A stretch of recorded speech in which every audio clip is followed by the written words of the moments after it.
Good evening, Ron. Can you hear me okay? Yes, good evening. Good to see you. Good to hear you. Good to be heard.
For everybody who's waiting, we will be starting in about 3 minutes.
Good evening, everyone.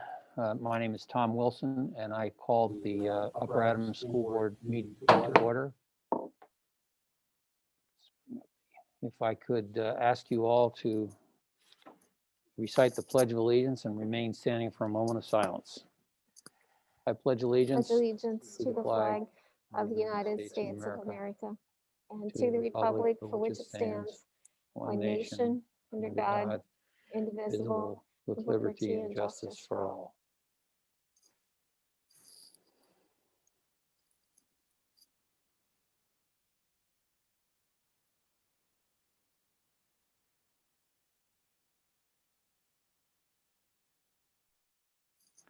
All right, thank you. Mrs. Hobbs, could you please call the roll? Mrs. Kraus? Here. Mr. Everett? Here. Mr. Fee, Here. Mrs. Janzik, Here. Mrs. Jones, Here. Mr. Lady, Here. Mr. Ponce, He's excused. He's called into work. Mr. Ratowski, Here. Mr. Wilson. Here. Thank you. Thank you. We have a delegation from PSBA. Autumn Allman, are you online here? I am. Show's yours. Okay. Could I have screen sharing capabilities? Yes, Mr. There you go. I think he just gave it to you. Maybe he didn't. Looks like I have it now. Okay, good. All right. Thank you for having me. I'm here for two reasons. One is to give a quick PSBA update, and then one is to honor one of your board members for their years of service. So first of all, I'm your member services manager, like I said, at PSBA. If you need anything, I can be your point of contact to help you get what you might need for PSBA.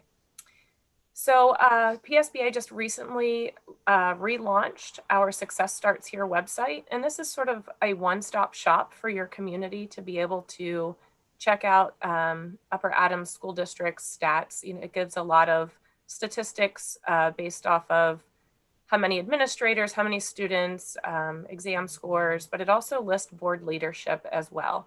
So if anyone's wondering, you know, hey, who are my school board members? They can find all of that information there.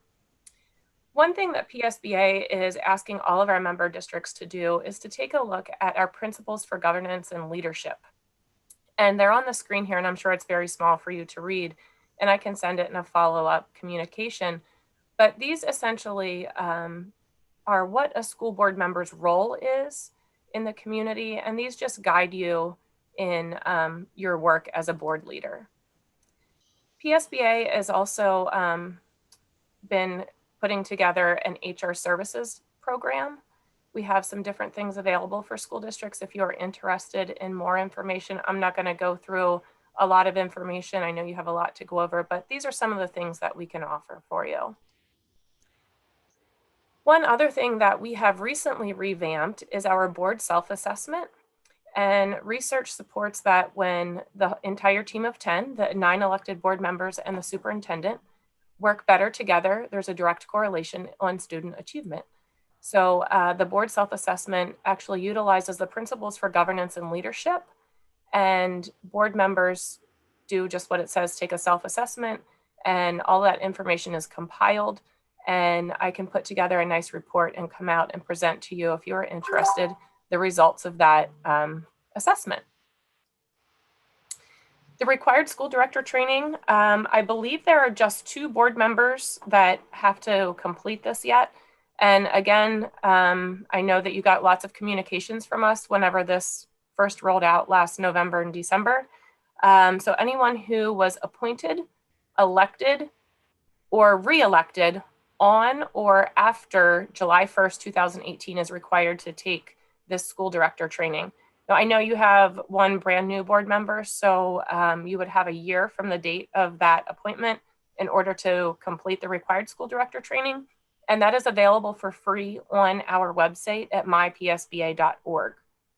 And if you have problems logging in or want to take a look at any other trainings, those are all free for you as an all access member. All trainings on MyPSBA are free to you. And lastly, I just want to say thank you for being one of the 305 school boards that have already adopted the Meaningful Charter Reform Resolution. We are working really hard with our legislators in Harrisburg to try and push for this, in addition to some other things like broadband. We're really pushing that in our legislation to try and get some change there for public schools. Okay, so what I'm really here for is to present an honor roll to one of your board members. So the PSBA has a rich history in school board service. PSBA was the first school boards association founded in the country. So we're celebrating 125 years this year. And the honor roll really is just your association's way of saying thank you to school board members who give of their time, of their energy, spending hours and hours away from their family to perform unpaid service to their community. And so tonight it gives me great pleasure to present an honor roll to Ms. Elaine Jones for her 16 years of school board service. You look surprised, Elaine. I am. Well, thank you so much for all of the time that you've given to being a board member in Upper Adams. Well, You're welcome. congratulations, pleasure. Elaine, for all your, for everything you've done for the Upper Adams School District over the years. Yes, thank you very much. And Elaine, what will happen is we have a very nice certificate. Obviously, we would prefer to do these in person, but given the situation, we're, pivoting and doing it virtually, which has been really great. So the actual nice certificate will be mailed to your home within the next week or so. Thank you. Thank you. And thank you for allowing me to come this evening. Thank you very much, Autumn. I appreciate it. Again, congratulations, Elaine. Next you. item on our agenda is public comment from Mr. Dustin Kramer. Mr. Kramer, I'm told that you've been made aware of our policy for speaking, and then you have the 5 minutes to tell us what it is you want to tell us. So please, the floor is yours. Okay, thank you very much. Hello, school board members. My name is Dustin Kramer. Everyone can see and hear me just fine. Thumbs up is fine. Yes. Okay, that's great because that's going to help me with a point later. I reside in the Gardner's area with my wife and 2 school-aged children. I grew up in Upper Adams community and graduated from Biggleville in 1999. I wanted to address the board this evening regarding a concern I have on the large expenses that technology and associated devices has on the district budget. This district, or those charged with deciding on what actual products to purchase, I honestly feel that they don't have the best interests of the residents and taxpayers in mind. Upper Adams must be one of the poorest districts in the county, and I would assume would rank low in the state as well. We do not have a large tax base, so let me get to the main point here. I cannot understand how this district can justify purchasing the most expensive computers and devices available. An example, Apple laptops, iPads, and iPhones. Currently, I'm Zooming you from a 4-year-old Google Chromebook that cost me $180. Hasn't malfunctioned one time. Now that I mentioned Google, which will allow another point to be made, we have been dealing with this pandemic since the middle of March with at-home schooling, all of which was completed on a platform called Google Classrooms. Nothing my children have learned or completed on completed with regards to educational requirements required overpriced Apple devices or software. And another point to be made, when these students graduate and obtain employment, they will be, per statistics, never see an Apple computer again. Business News Daily reports that only 7.3% of the businesses nationwide use Apple Mac. The remaining 92.7% use either PCs or Chromebooks. So we are spending the better part of 12 years teaching these students how to operate a platform and operating system that they will never see again after they graduate.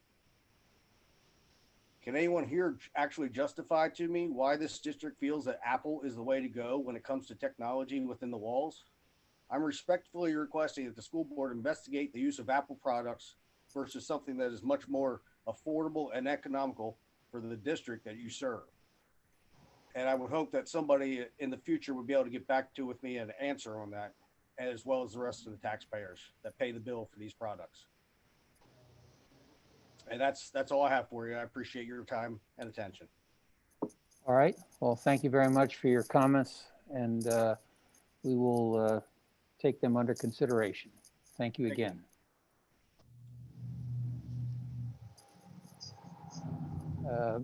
Next item on our agenda is correspondence, and I do have some correspondence this evening. I have a certificate in my hand, which I will read. It says certificate of appreciation is presented to the Upper Adams School District in recognition of their loyal support and dedication to the Chamber, Gettysburg and Adams County for 30 years. So the school district has been in this Chamber of Commerce for 30 years, and our membership has been so noted. So any comments on the correspondence? Hearing none, we move on to reports. Legislative report, Dr. Fee. Okay, Mr. President, thank you. I will not take up too much of your time. I think not only did everyone on my mailing list receive this, but everyone who's playing at home can look up the version that that Candy very kindly put on Agenda Manager. There was a slight typo in that one, but it doesn't really matter. The top story tonight is budget, who's got a budget? As you may or may not realize, especially folks who are watching this who maybe don't pay close attention to the legislative budget, normally it is submitted by the end of June, and that's the reason why school boards are by law required to have our preliminary budget approval in May and then our final budget approval in June, which of course we did. But in the midst of this pandemic, the legislature punted to the end of November, and it's just really hard to see how they're going to make up the budget shortfall.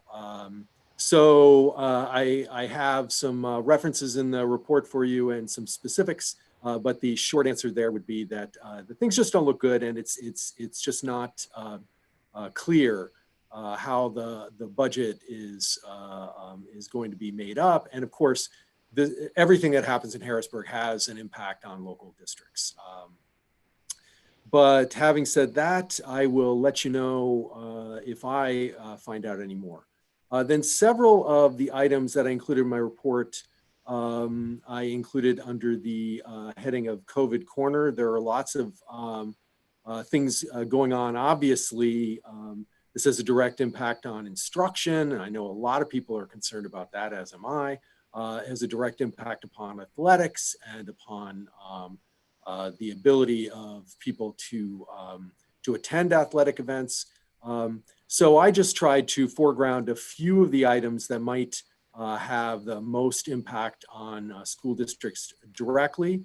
One of the items really has to do with the fact that it's hard to know how many COVID cases you have amongst a population that's under 20, since the vast majority of people under 20 don't show symptoms. So they may or may not be infected and you wouldn't know. So the hard numbers that we have, that I direct everyone to the Admiral. He's been very good at keeping up with really the day-to-day changes in the Commonwealth and the county, trying to make sure that we stay on top of the numbers, because they have a direct impact upon the recommendations of whether we have in-person or hybrid or remote instruction. So he's been very good about that, and I'll let him be the expert in that case. I just want to point out that all of those numbers have to do with people who are identified by having had a test, which most of our students, of course, would not have. Unlike my students at the college who are tested once a week, but that's god-awful expensive, I'll tell you for nothing. There is also an item in here, the CDC is talking about prioritizing COVID testing for symptomatic staff and students, which is great. I'm not exactly sure how that is supposed to be rolled out and work in a pragmatic, logistical way. But that is the guideline now. And then there have been several stories about both the clouds and the silver linings of virtual school. I have a reference in there to that. There was a very interesting, Education Week does a survey every month. And the one this past month that the results just came out on, it discussed the fact that in-person learning is expanding, but at the same time, student absences are up. And what the exact correlation there is not clear to me, but I'm just telling you. Teachers are working longer, that's not a surprise. And I want to say again, I've said it before, I'll say it again, as someone who personally has to teach all of my classes in multiple platforms to students at who are either, some of whom are in quarantine, some of whom are at home, and some of whom are in the classroom. I really want to thank our teachers, our staff and administrators for doing such a great job of supporting the kids at all of these levels, because it's an impossible task. But there's an article in there that you might find of interest. There's also an article from the Erie News Times just 2 days ago that talks about how there's been a direct and negative impact on fine arts education, but at the same time that there may be indications of the value of arts education through these sorts of difficulties. And I think the last article or two really had to do with the fact that COVID cases are rising. I will note that there have been a couple of studies recently showing that mortality is down, even though the number of cases is going up. And that's, of course, very good news. In terms of student age cases, there are, relatively speaking, there are a few, and most of those cases, when they are identified, are asymptomatic. I'll just wrap that up by saying that the numbers such as they are in Adams County, at one time, this could be attributed to college. No longer is that the case. We had 1 week at 0 cases, 1 week at 1, I think, 1 or 2 weeks at 1. We've had 5 or 6 cases the last couple of weeks. We're not really driving high numbers, but I will point out just from experience, and this is not the result of a study, but from experience, almost none of our students had symptoms. So they're only identified because we test them regularly.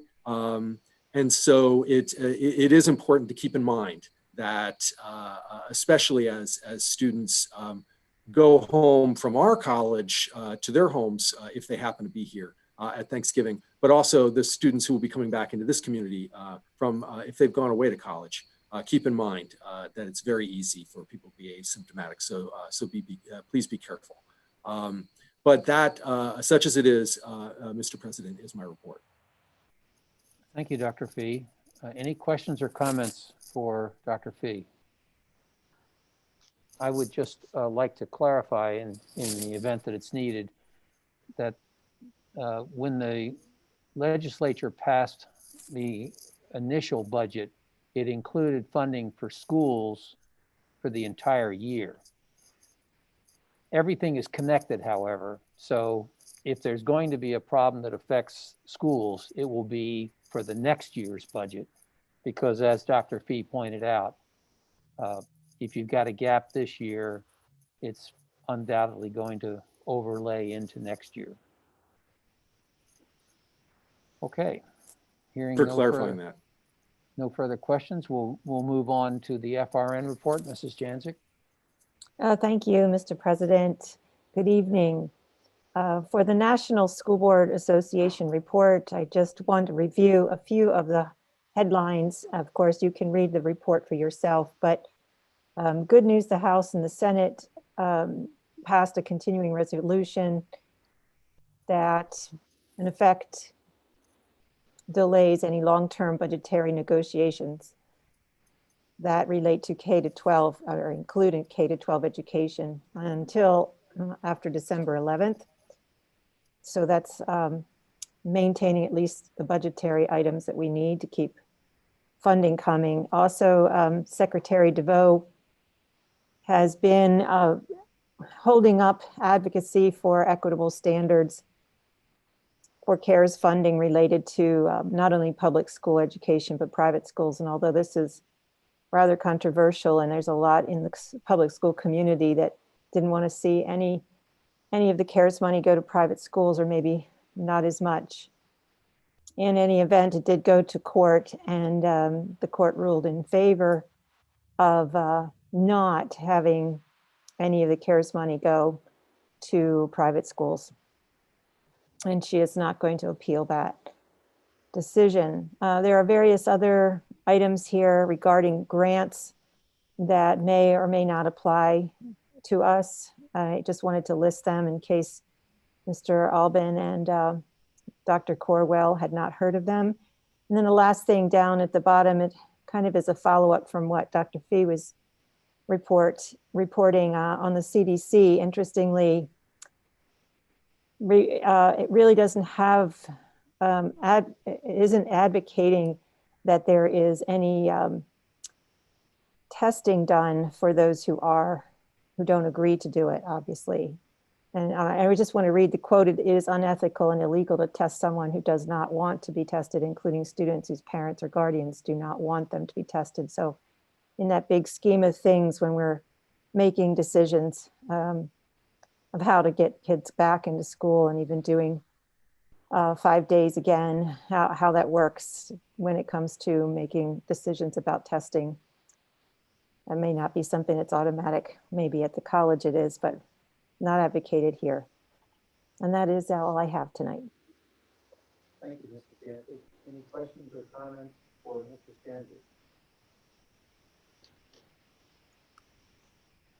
Well, as soon as I unmute myself, thank you, Mrs. Janzik. Any questions or comments for Mrs. Janzik? I would just like to point out that the initial part of her report, it talked about something called a continuing resolution. And for those of you who have been lucky enough in life never to have to deal with the federal budget, and I am not in that group, a continuing resolution means that the Congress has not passed funding for the fiscal year 21, which started in October. So they are allowing themselves to continue funding at last year's levels, and that's called a continuing resolution.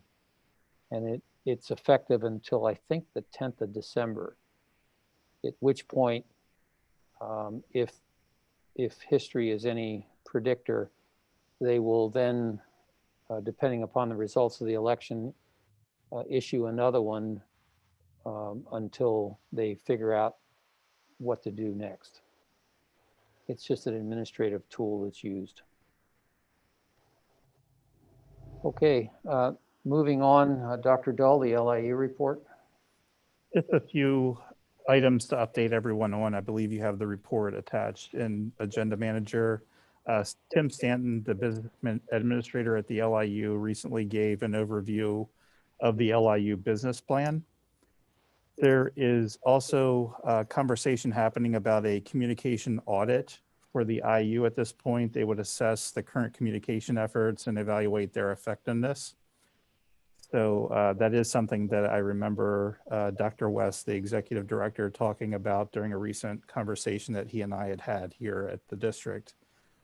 There are also a number, I think there were probably about 15 policies that they updated. It probably looks very similar to ours because they are updating a number of them related to Title IX. And the next meeting will be held on Tuesday, November the 3rd, 2020 at 7 p.m. My report.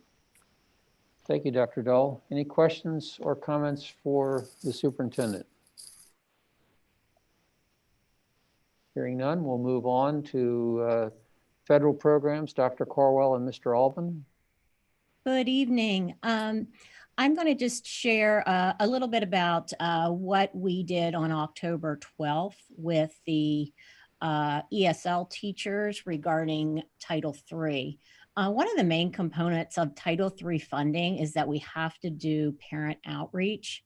It's very difficult to do that in today's time. So we spent a lot of the day coming up with ideas for virtual parent outreach in the form of virtual meetings, virtual get-togethers, ideas for just phone call check-ins, and also newsletters So I think that was a very productive day. And the teachers enjoyed themselves, and I think they enjoyed thinking outside of the box. One other item I'd like to share is that there is a special education COVID impact grant. It's a federal grant that we have completed and submitted. And it's in the amount, it's just a little under $9,000. This grant money is going to be used for increased tutoring services for our students who are working virtually currently, who have IEPs. And also, we are going to purchase 2 years of DocuSign so that it is easier to get our parents' signatures on our special education paperwork. And I believe Mr. Albin has a few items as well. Yes, good evening, everyone. My report is on Agenda Man as well. This is reporting season for federal programs for the fall. During the month of October, we look at maintenance of effort and comparability. So maintenance of effort basically means, did we continue to spend at the level that we have in the past? Are we using the money that the federal government's giving us? And we have to document that. Comparability reports looks at make sure we don't favor one building over another. And we only have one Title I building at the elementary level. So we always end up pretty good there. We get a waiver for that building. The next item on my report actually is a little outdated, believe it or not. I just found out some information in regards to the audit that we were supposed to have last March. We will be having a virtual or desk audit, either March or April of 2021. We'll find out which one we get in January, and we'll go from there. It'll be a similar audit that was scheduled here in this past March, and we'll be looking at Title I, II, III, and IV spending, programmatic and fiscal as well. And finally, I attended a 2-day federal program symposium. Obviously, the PAFPC did not have a live in-person conference, so they invited us to attend some webinars throughout the days on Wednesday and Thursday of last week, just to update us on policies, practices, procedures. We heard from Matt Stem, who's the Deputy Secretary of Education of Pennsylvania, for some updates from the state level. So we got a lot of questions answered, and it was a productive 2 days. So thank you. Thank you, Dr. Corwell and Mr. Albin. Questions or comments from the board? I just have one question for Dr. Corwell. You mentioned a grant that you're applying for. Do you have any idea when you'll find out whether you're awarded that grant? It is a grant that every district who applies in Pennsylvania will be receiving. Well, congratulations on your receipt of your grant. Thank you. All right. Moving on to Cumberland Perry and the Fund Advisory, Mrs. Kraus. Mrs. Hobbs has the most recent information on the budget for Cumberland Perry, so I'll defer to her. Good evening. What is attached in Agenda Manager is the updated Cumberland Perry budget for 21-22. Page 1 just shows all the districts that are involved with Cumberland Perry, along with our amounts that we will be budgeting for next year's budget for fiscal year 22. We will have an increase of a little bit over $26,000. So our district costs will be about $245,000 for next year. And that cost is based on a rolling enrollment. So if you would scroll to page 2, you can see it's based upon a rolling ADM. So you do see the ADMs listed from 15 out to 2019-20. And what happens is 2014-15 ADMs are dropped off, and we add in the 2019-20 ADMs to give us a 5-year average. Our 5-year average is currently at 33 students, which is then based upon about what we would owe for contributing to their budget as well for the next fiscal year for 22. Okay, any questions or comments on the Cumberland Perry budget? That makes sense. Mrs. Kraus? Okay, the Canner Funds report has been updated, and the opening information shows that this year the Canner Funds has awarded $23,293.42 to the school district to be used for unbudgeted COVID expenses from the spring as well as going into the fall. We also included the most recent information about the giving spree in case anyone wants to participate in that. There's also a copy of the 4-page flyer that the Community Foundation provided. It has a list of the 90+ nonprofits that are participating in the giving spree. That's it. Thank you. Any questions or comments for Mrs. Kraus on the fund advisory report? Just want to emphasize that the giving spree is coming up, and it'll be different than last year and previous years. So take a look at the attachment in Agenda Manager for the ways and timing. Timing is also important of giving if that's what you choose to do.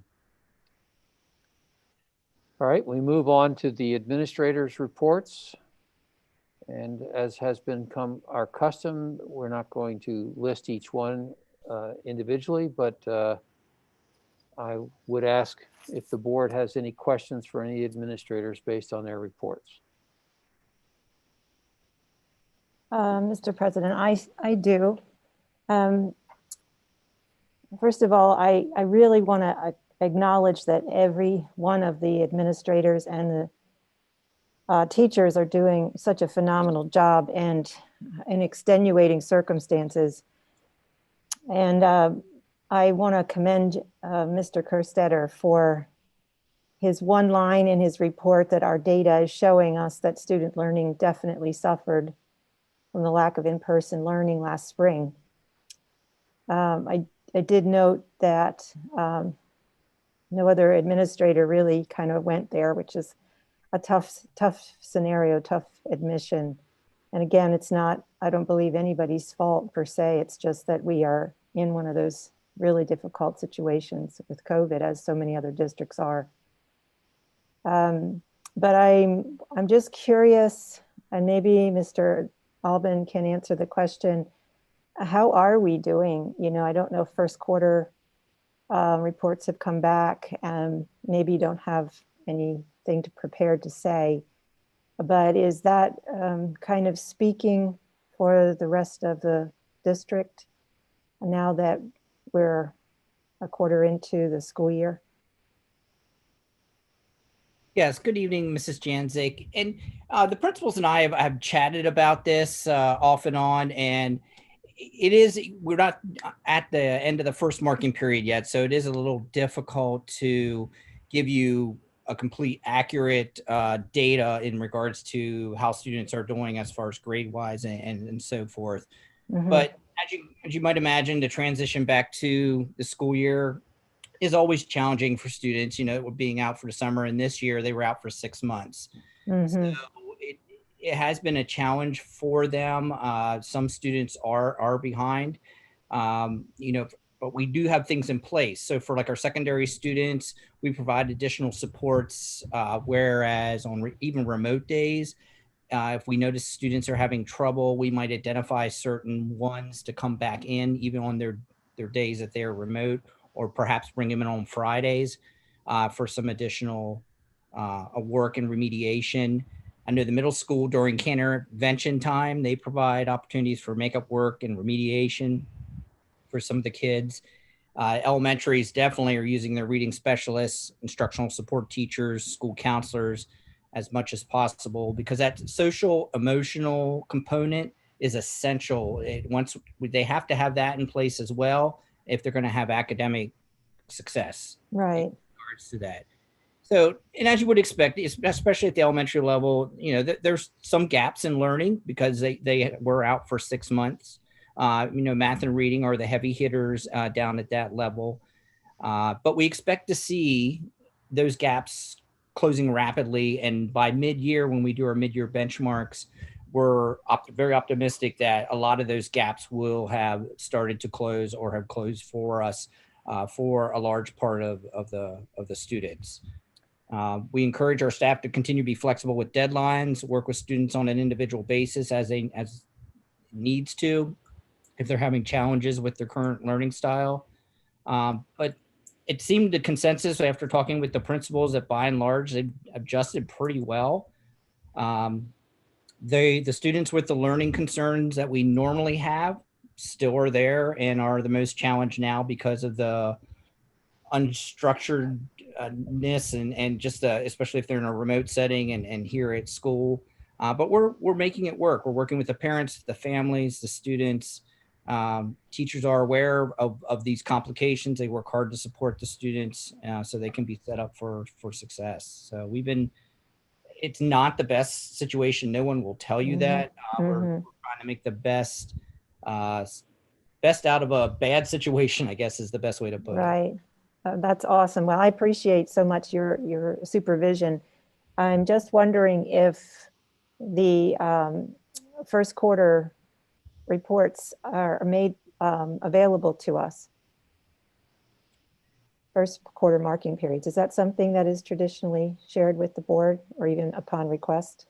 That information, obviously it's confidential in nature because it is student specific. Okay. We'd have to have some discussions on if we wanted to do some aggregate data that wouldn't include student names. We'd have to maybe sit with you and see exactly what you're looking for and see how best we could provide that while protecting student identities.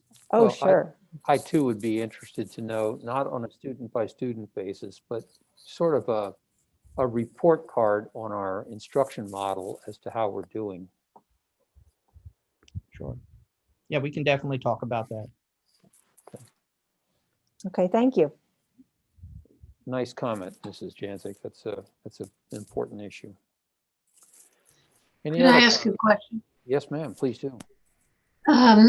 Since I think about half the board is trying to do board meetings by Zoom, I just wanted to say that, because the administrator reports I did not succeed in asking that they be a vocal part of the board meetings. Now I find it's very difficult to find them and read them online. And it was so wonderful when Chris Fee sent an email out to the board with his report. And I want to request that if we're going to have a couple more board meetings that are Zoom, if it would be possible to send emails or have them give their reports in person, it would be wonderful. Okay, I'll hand that over to Dr. Dahl. Can they be emailed to Mrs. Jones? Not just to me, but the whole board. Thank you. Well, I'm reading them on Agenda Manager, so I don't need them, but if you're not using Agenda Manager, if they can be emailed, that would be wonderful.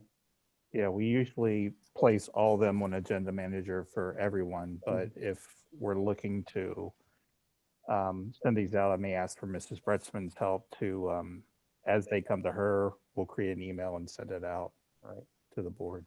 Thank you. So maybe I just really have been on the board too long because I'm too old for that. That's fine. We can have them emailed to you. It's not a problem at all. Thank you. Other comments on administrators' reports from the board? I'll just go ahead.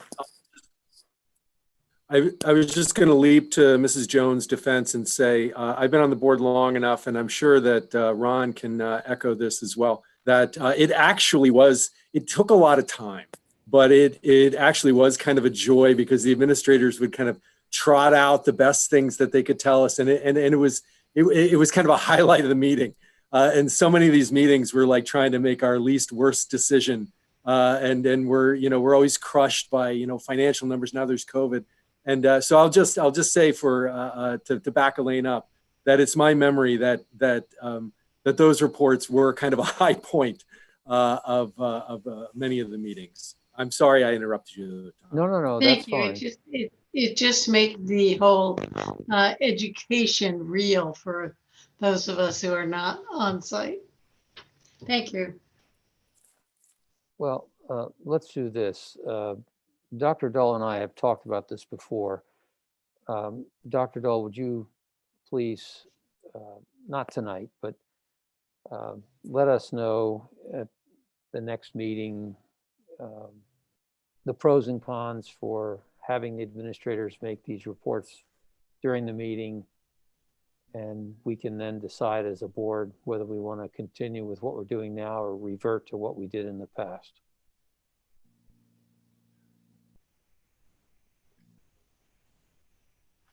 Well, there's options to look at. All right, any other questions or comments? Well, I have two. I would like to echo Dr. Corwell's comments on Mrs. Crowder, her efforts for the transition program.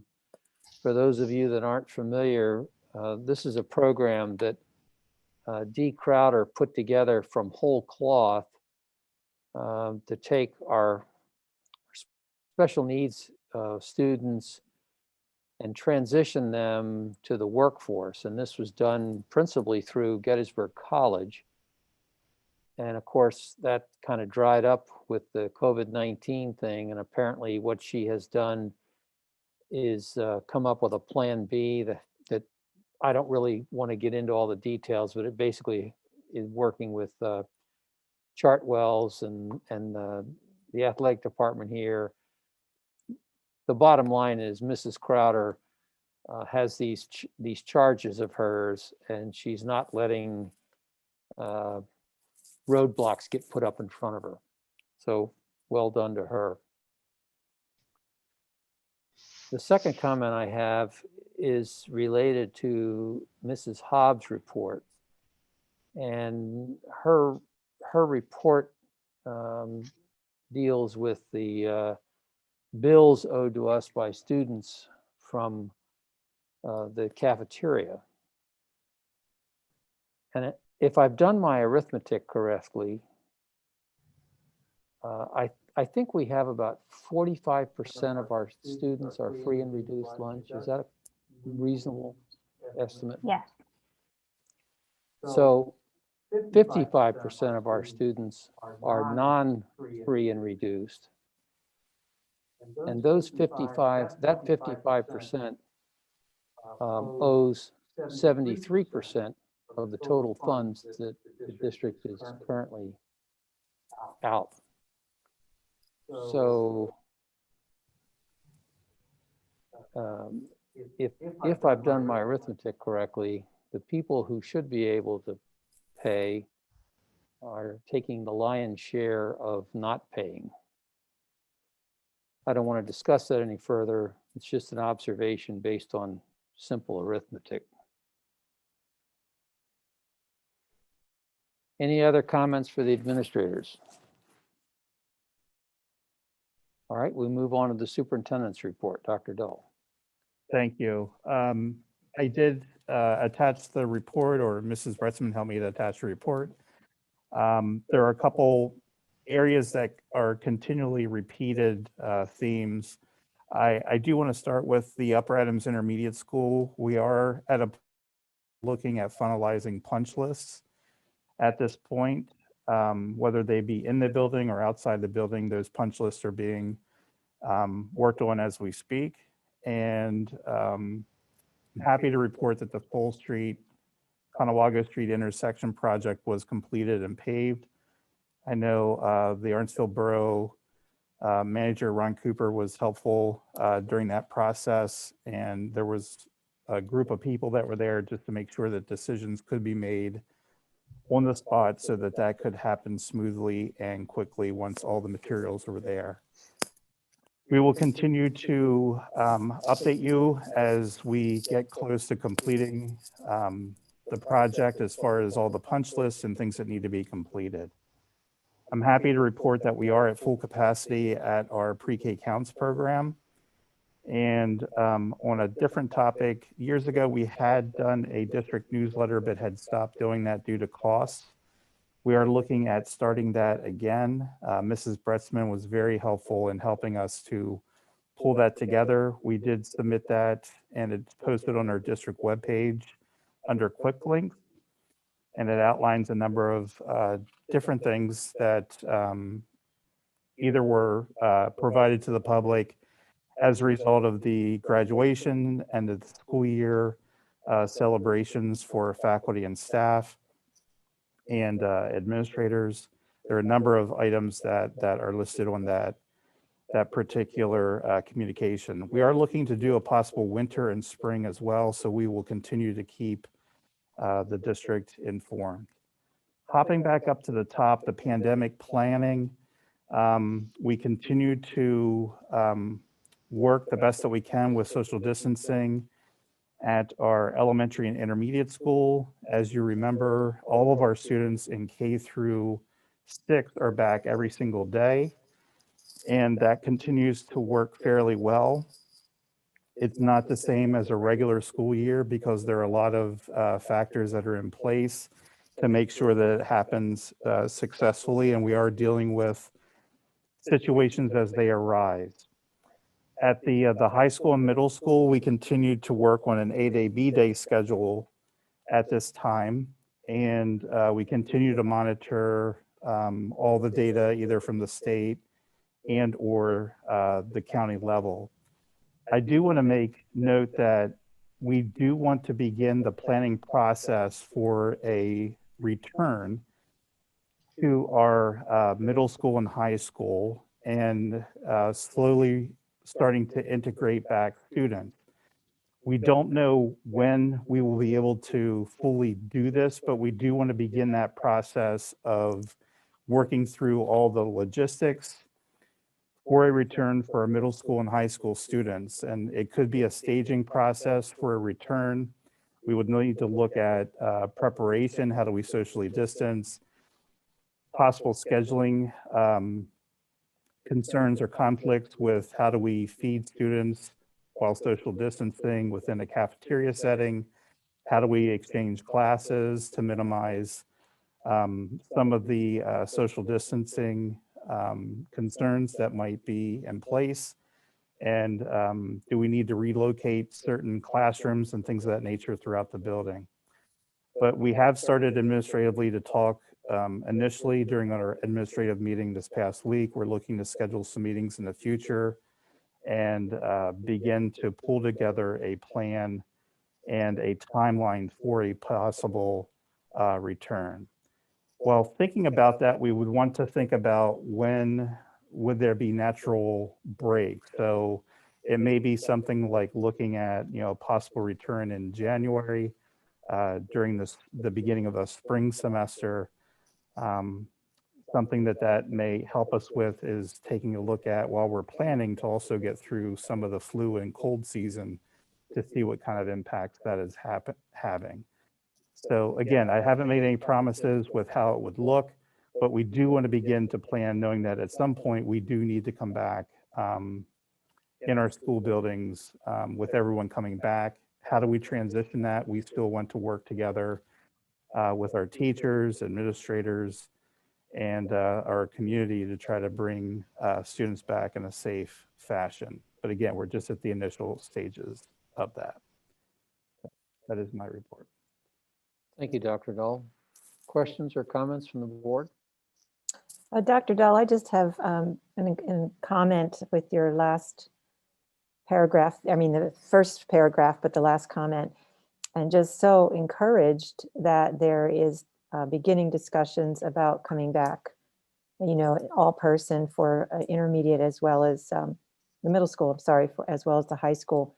I recognize there's so much that you are weighing and that you're constantly concerned about the health and well-being of all of our students. I do think there's something to say about parents who are eager to see that their kids are being educated properly. And perhaps, I don't know if there is a way, but perhaps if there's a way to communicate on our website some of the positive things that are happening that maybe aren't as easy to see if you're not working in the administration. For instance, that we really haven't had any positives that have been hospitalized.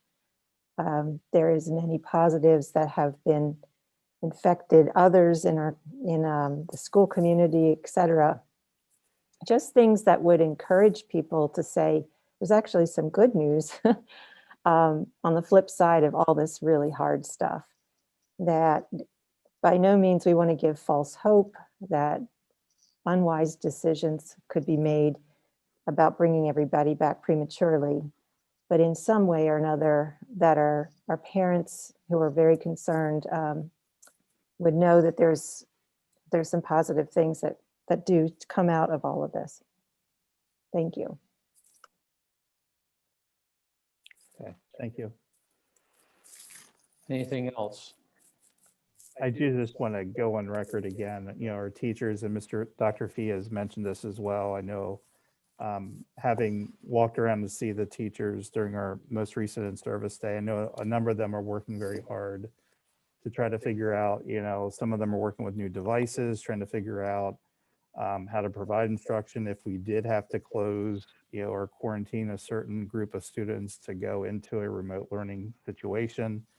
I know our teachers continue to do the very best that they can, reaching out to all students and making, the most, using their time as wisely as possible when we do have students face to face. So I, again, want to thank them for everything that they continue to do.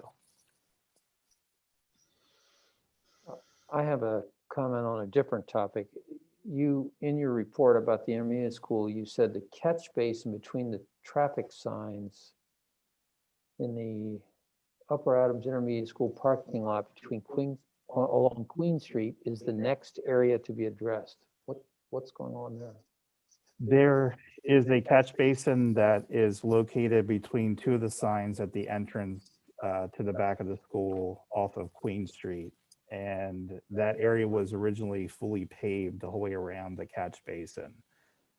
During one of the storms, it appeared that the water was bypassing the catch basin and going down into a swale on the other side. I guess that would be heading east on Queen Street. So Lobar actually cut out and actually put in an island in that area. It's to be a grass island so that the water it isn't intended that all the water goes into that catch basin from that back parking lot, but some of that water should go into that catch basin. So that's the area that is being worked on at this time. All right, thank you. Any other questions or comments for Dr. Dull? All right, we'll move on to the treasurer's report. Mrs. Kraus. Okay, item 9A, I move to approve the financial report ending September 30, 2020, and condensed board summary report for September 2020. Second. There's a motion before the board to approve the treasurer's report ending 9/30/2020, as well as the combined board report ending on that same date, and it has been seconded. Any discussion?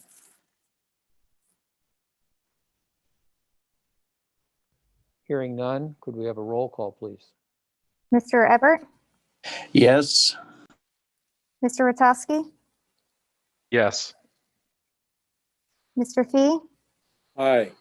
Mr. Lady, Mrs. Jones, Yes. Mrs. Janzik, Yes. Mrs. Kraus, Yes. Mr. Wilson. Aye. Thank you. Motion carries. The next item, 9B, I move to approve the food service fund statement of operations ending September 30, 2020. Second. There is a motion before the board to approve the food service operation report ending 9/30/2020, and it has been seconded. Any discussion? I do have a question. School lunches are free for everyone at this point.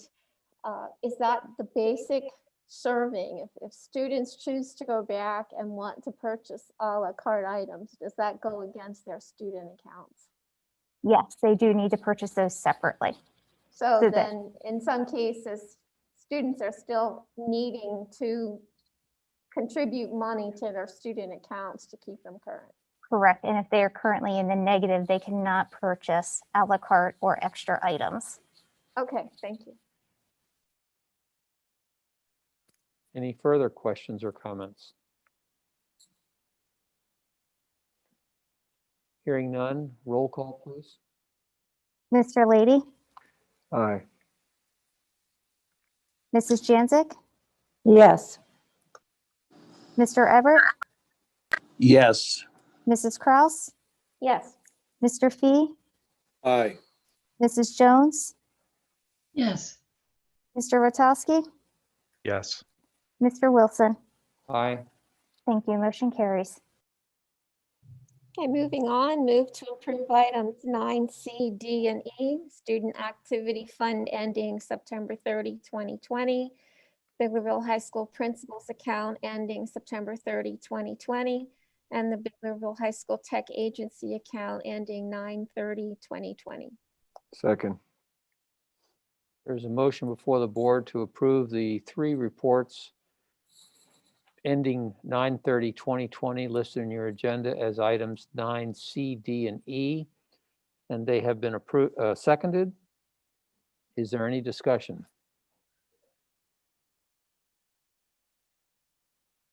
Hearing none, could we have a roll call, please? Mr. Fee, Aye. Mrs. Jones, Yes. Mr. Rotowski, Yes. Mrs. Kraus, Yes. Mr. Everett, Yes. Mrs. Janzik, Yes. Mr. Lady, Aye. Mr. Wilson. Aye. Thank you. Motion carries. Thank you, Mrs. Kraus. The next item on our agenda is the consent agenda. Before I entertain a motion for that, is there anything does anyone have anything in the consent agenda they wish to pull out and discuss and vote on separately?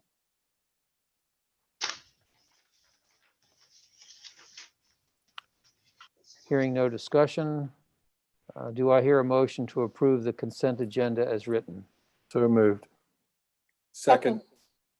There is a motion before the board to approve the consent agenda as written, and it has been seconded. Any discussion?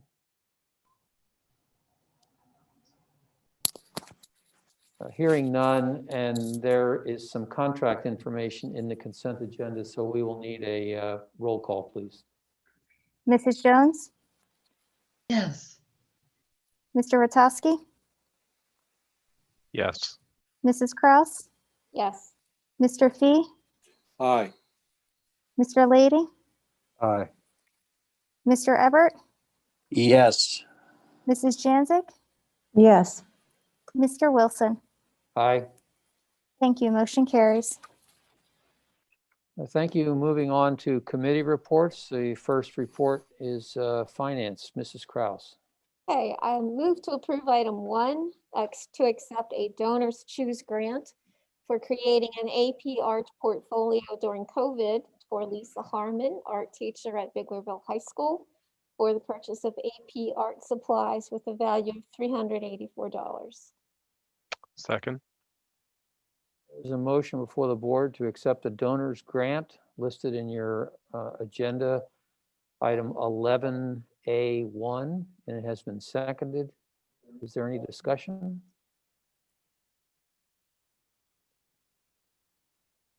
We don't need a roll call for this, do we not? Okay. Hearing no discussion, all in favor of the motion, say aye. Aye. Aye. Opposed? Motion carries.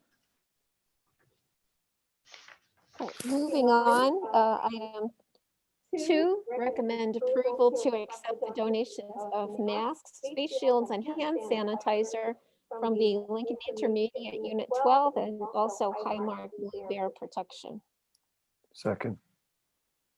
A motion before the board to accept a donation of masks, shields, and hand sanitizers from LIU 12, as well as the Highmark Blue Bear Protection, and it has been seconded. Any discussion? I will only say, as I should have said for the last one as well, we thank those that are making donations to the district. It's very kind of them. All right, all in favor of the motion, say aye. Aye. Aye. And opposed? Motion carries. Moving on, move to approve item 3 to extend services of the substitute personal care assistant to work with a kindergarten student for safety and behavioral documentation at Biglerville Elementary School from October 30, 2020 to December 23, 2020. Second. Motion before the board to extend services of a substitute personal care assistant, item 11A3 in your agenda, and it has been seconded. Any discussion? Is this extending someone's current contract? Okay, so. Yeah, this is extending the substitute who we brought in for a student who was having behavioral issues. Okay. We brought that, we had asked for board approval back in September, and that person actually didn't get started until October 5th. So we are looking to extend that until December. All right, thank you. Any further discussion or comments? So I think we'll need a roll call for this. Mr. Lady, Aye. Mrs. Kraus, Yes. Mrs. Jones? Did you say Jones? Yes. Yes. Mr. Everett, Yes. Mr. Fee, Aye. Mrs. Janzik, Yes. Mr. Witowski, Yes. Mr. Wilson? Aye. Thank you. Motion carries. And finally, item 4, move to approve the DocuSign contracts, October 30, 2020 to October 29, 2022. A 2-year agreement in the amount of $4,264 as per the attached agreement. This contract will be paid using the Special Education COVID grant funding. Second. Motion before the board to approve the DocuSign contract listed in your agenda as items 11A4, and it has been seconded. Is there any further discussion? Hearing none, could we have another roll call, please? Mr. Fee, Aye. Mr. Witowski, Yes. Mrs. Kraus, Yes. Mr. Lady, Aye. Mr. Everett, Yes. Mrs. Janzik, Yes. Mrs. Jones, Yes. Mr. Wilson? Aye. Thank you. Motion carries. Thank you, Mrs. Kraus. We move on to personnel. Mrs. Janzik.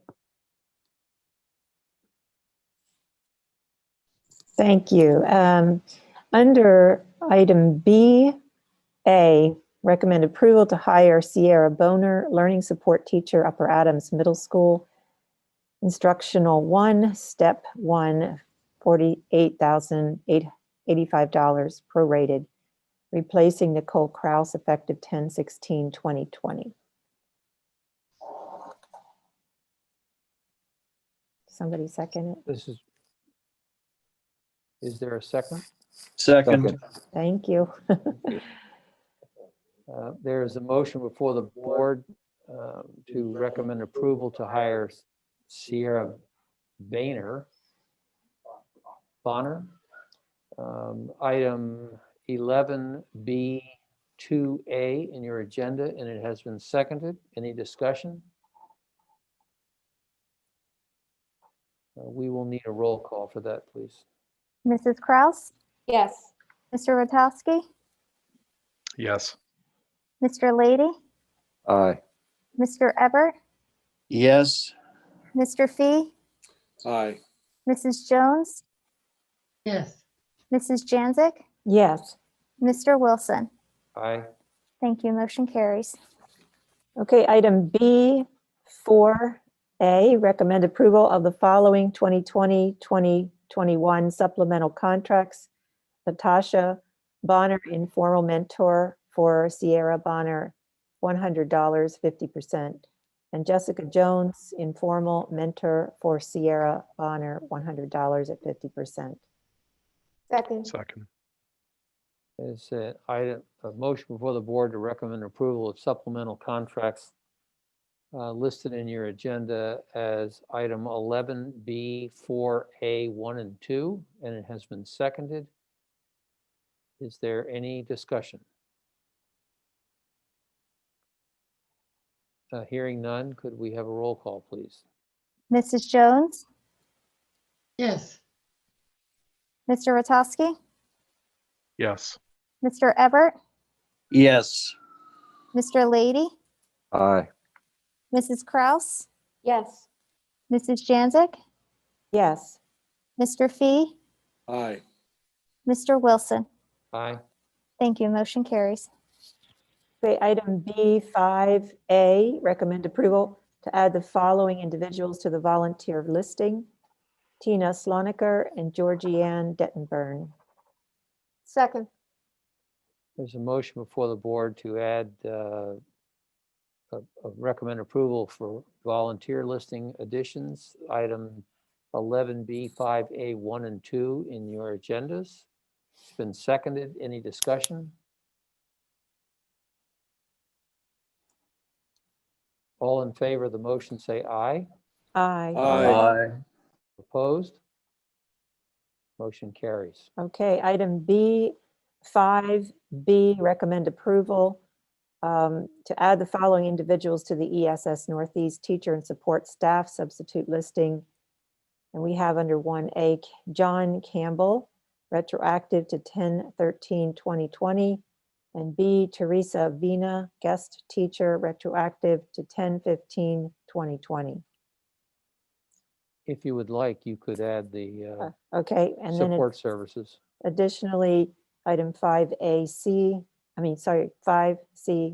recommend approval to add the following individuals to the ESS support services, which is permanent staff listing: Donald Shoemaker, study hall assistant, Upper Adams Middle School, effective 10/16/2020, replacing Annette Ely. Second. There's a motion before the board to recommend approval for ESS substitute staff and support staff listed in your agenda as items 11B 5A and B and C. No, I'm sorry, just 5B and C. And it has been seconded. Is there any discussion?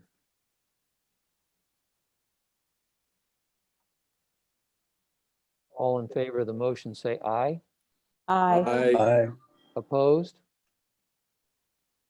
Motion carries. Thank you, Mrs. Janzik.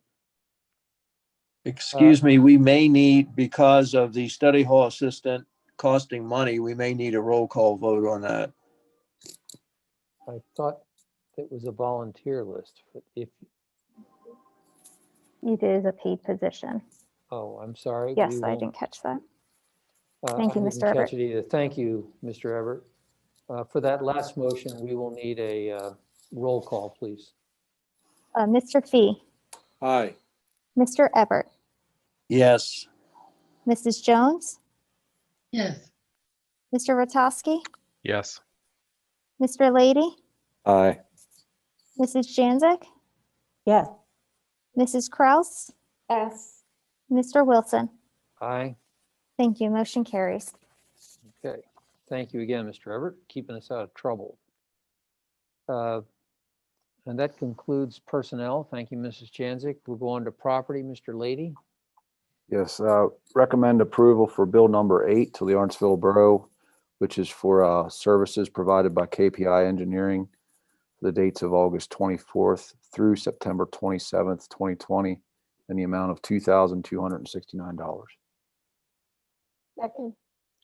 There's a motion before the board to recommend approval of payment of Bill 8 for the Arntsville Borough. The particulars are in your agenda. It's been seconded. Any discussion?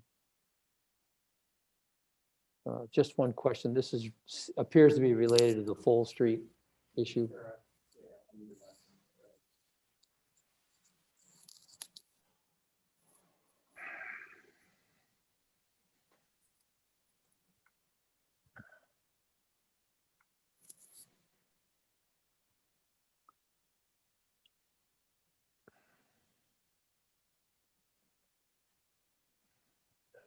Yeah, okay. It is the Full Street plus going over punch lists, getting everything ready for the opening of school, temporary occupancy, etc.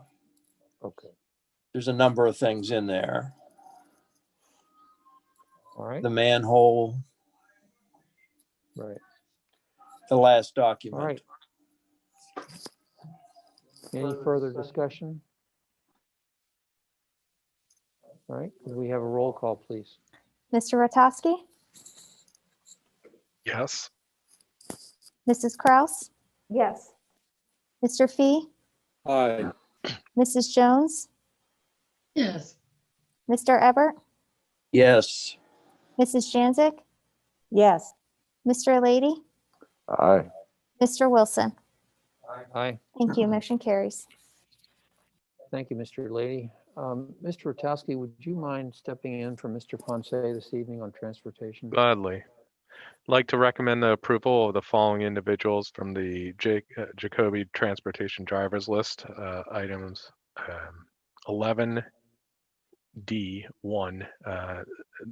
the names listed A through H. Second. There's a motion before the board to recommend approval of the individuals listed in your agenda for the Jacoby Transportation Drivers.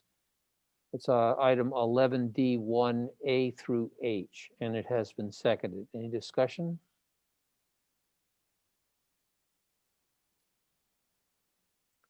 Hearing none. All in favor of the motion say aye. Aye.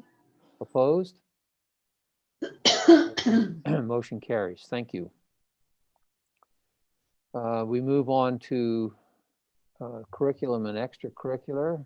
Under curriculum, we have nothing this evening.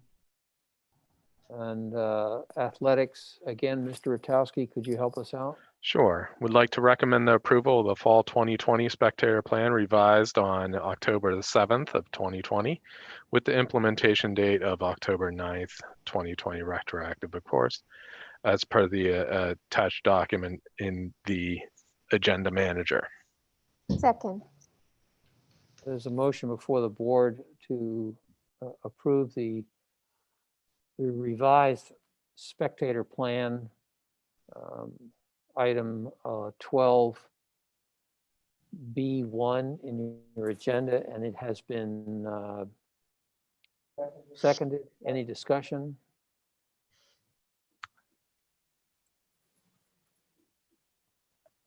Hearing none. All in favor of the motion say aye. Aye. Aye. Opposed? Nay. Motion carries.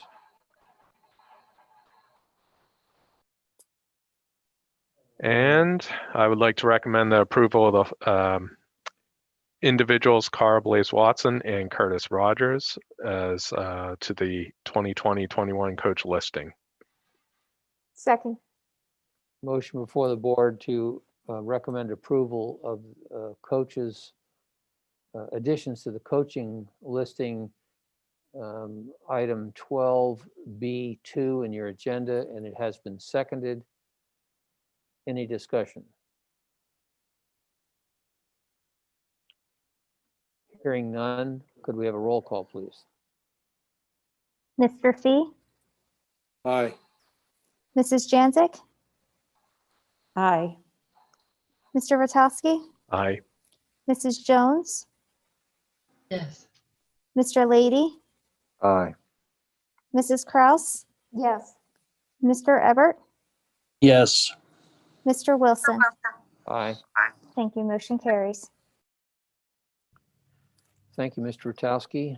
We'll go to policy. Mr. Everett. All right, we have before you the minutes of our last meeting at the beginning of October, as well as 5 first read policies. They are on instructional supplies, independent study, current events, use of live stream video. That's a new one. Please read that one carefully. A lot of work went into that one. We also have second read policies. There are 9 of those. And we also sent out some various informations, forms, and so forth to go with those. They came out after this was up for first read, but there's really nothing controversial about those. It's just a matter of collecting information for the various appeals processes, et cetera. So I would move that we accept the minutes, accept the first read policies for first read, and approve the second read policies for inclusion in our policy manual. Second. Second. All right, there's a motion before the board to approve the most recent policy review committee minutes, to place the policies listed into first read, and to approve the policies 9, well, there's 9 policies listed for second read, and it has been seconded. Any discussion? I have one question. Could you please explain what the unlawful harassment intention to rescind means? I'll try to, and Candy, if you're there, you can jump in too. Several years ago, or over a year ago, they came out with a new policy, and we kind of liked our old policy better than the new policy. So we kept our old one, added the new one, and so forth. PSBA, or Pennsylvania School Boards Association, came out and said, now that you've done that, we've made some additional changes to the new policy, and it is in conflict with the old policy. They recommended we get rid of the old policies. That is 248 and 348. So we are going to rescind those. They will be removed from the policy book pending approval here. And there will just be one policy covering harassment. And it reflects changes, more recent changes in law as well, does it not, Ron? Yes, definitely. They keep changing it and so forth. Basically, these are based on federal law, and the federal law keeps changing it. That's why you got so many things that were kind of fast-tracked, because we wanted to keep them together with the federal policy changes that we're going through. So there's an awful lot there. Please take a look at it. And again, I would direct you back to the first read policy on live streaming. We discussed that for a number of months before we put it into effect. And we actually put it in effect back in March when we started Zooming and everything else. So we thought, well, maybe we better come up with a live streaming policy to cover ourselves. And Mrs. Janzik, I chuckled when you started your comments, not because I was chuckling at you, but the first time I saw a policy on unlawful harassment, I wondered what kind of harassment is lawful. Okay, one more comment, Bron, or question. Then, do you happen to remember what policy number it is for harassment at this point? It's the hazing that's here. Okay. 247, educator misconduct, that has harassment in it and so forth. Okay. The student boundaries would border on harassment and whatever. So Okay. yes. All right, thank you. They are in there. And I think if you went into 248 and 348, it would actually cross-reference the newer policy. But again, we were advised by PSBA Get rid of the old ones. Don't go to the bother of trying to maintain two and keeping them current. Get rid of the one, just go with the one that we're recommending. Thank you. All right, any further discussion?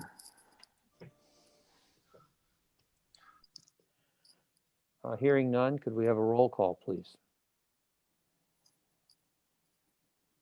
Mr. Lady, Aye. Mr. Fee, Aye. Mrs. Kraus, Yes. Mr. Rotowski, Aye. Mrs. Jones, Yes. Mrs. Janzik, Yes. Mr. Everett, Yes. Mr. Wilson. Aye. Thank you. Motion carries. Thank you, Mr. Everett. We go on to item 14, a miscellaneous item. I thought it would be of interest to the board to, I'm going to try and share my screen, which may be the last thing you hear from me this evening.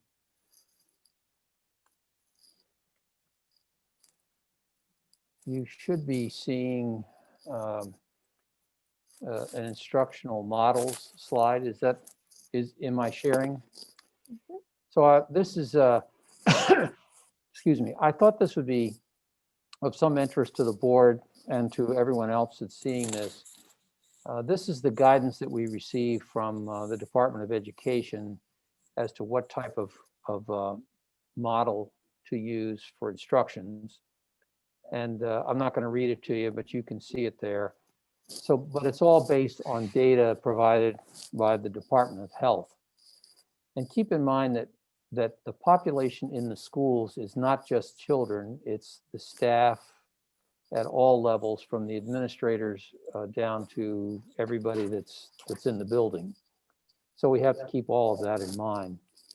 So I've been keeping track of this data from the Department of Health website since the data was available, which is in the very beginning of August. So I don't want to go through each of these data slides. It's just tabulation.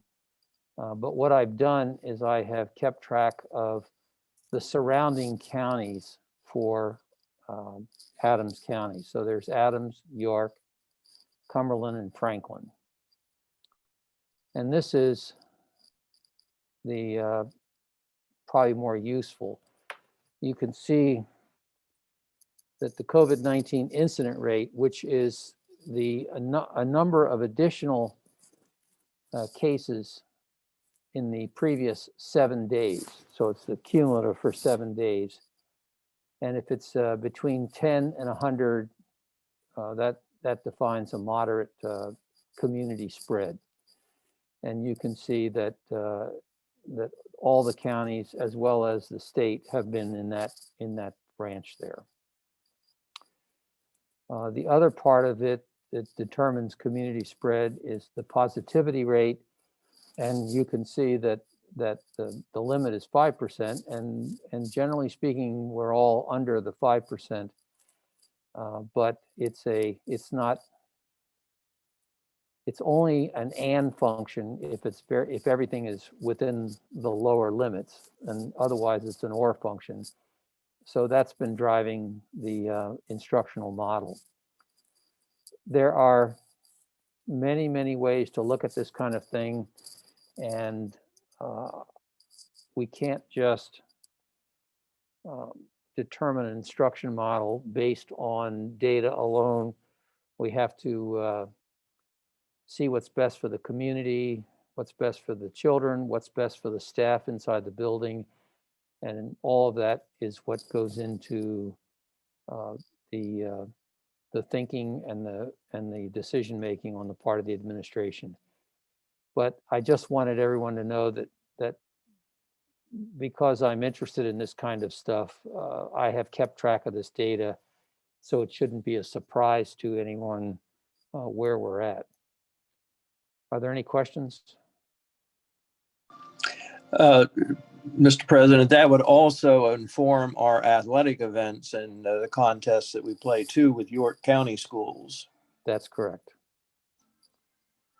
And there was a time, particularly here, York County is the gray line. And there was a time back here where in the mid-September when it was heading in the wrong direction, it was starting to concern me, but right now, the incident rate per 100,000 is, everybody's going up. York County came down and now they're all heading up again. As I say, this is one tool in the toolbox, but this gives a graphic presentation of the current, well, actually, keep in mind, this is all history because this data is updated every Friday around midday, but it's for the previous week. And I'm curious, as far as Adams County on this graph you're showing us had a real spike between that middle part of August into the middle part of September. The Dr. slide that Fee- you're looking at now? Yes, Okay. Dr. Fee, would you agree that this probably is related to college students? Well, I don't have. You're muted, Chris. Oh, sorry. I assume that. I don't have the Sure. know for sure, but yeah, that's what it looks like to me. That would have been my assumption as well, because it's for the period of August 28th to the 3rd of September. Mhm. And it's spiked pretty significantly and then came down very significantly. But since it came down, it has been trending upwards again. Also, some of the York County could be attributed to the York prison. So since we don't play athletic events with them, we were pretty safe there. Right. And again, we're not, you're not tracking hospitalizations, and certainly mortality rates are not in this. No, because it doesn't play into this instruction model. Sure. guidance. Yeah, we certainly don't want to see anybody die, and we don't even want to see anybody get sick. And we have to be concerned about all the people, not just the students. In my report, the last point of my report has a footnote to the WellSpan Health site, and then all your hospital numbers, your local hospital numbers, especially Gettysburg, are listed there. Okay, great. And they update regularly. Thank you. Sure. Okay. Anything else on this? I'll stop sharing. Thank you, Tom. It was very well done. You're welcome. You should never stop sharing, Tom. Yeah, I knew somebody was going to say that. As soon as I said that, no, that's a wrong thing to do with this crowd. The next item on the agenda is payment of bills. And before I ask for a motion, I want to point out that our solicitor has briefed me on apparently new case law. Excuse me, a new case law that says, in essence, that even if a member were or his family were to gain financially from an expenditure, that they can still vote for that, as in the past they could not. What I would suggest to the board is that we continue before, as we have always done, continue in the future as we have done, where if a member gains, or his family or her family gains personally, that they abstain from voting. However, if the time should ever come when we only have 5 people, and 5 is what we need to pass anything, then we can use that person's vote. I'm not asking for a vote for that this evening, whether you want to change that or not, but if at our next committee meeting you want to discuss that, we could do that then. So I will now entertain a motion to pay the bills. So moved. Second. We have a motion before the board to pay the bills as listed in the agenda item 15, and it has been seconded. Is there any discussion? Just a note, I will abstain. Okay, thank you. Mr. Rotowski. All right, may I have a roll call, please? Mr. Everett, Yes. Mr. Lady, Mrs. Jones, You may be muted, Mrs. Jones.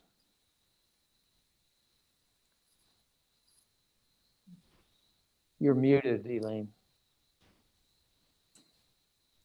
Just hit the space bar. There you go. Anyway, yes. thank you. Mrs. Kraus, Yes. Mrs. Janzik, Yes. Mr. Fee, Aye. Mr. Wilson. Aye. Thank you. Motion carries. And just a note, I didn't note the why I'm abstaining, but I want to avoid the appearance of a conflict of interest Understood. Thank you. as my wife is part of the bills. Okay. All right. Any old business not on the agenda? Any new business? Hearing none, the next committee meetings will be held on the 3rd of November at 6:30 in this room. And the next policy meeting will be held the 5th of November at 9 a.m. in this room. And our next regular school board meeting is the 17th of November at 7 p.m. in this room. And I might add the policy meeting will be in person unless something changes. All right, thank you. And before we adjourn, I just want to remind everyone, this will be our last gathering before Election Day. And so I would like to encourage everyone to exercise their franchise and vote for the candidate and candidates that you feel so inclined to vote for. Did that this morning. All right, do I hear a motion to adjourn? So moved. Second. We have a motion to adjourn. It's been seconded.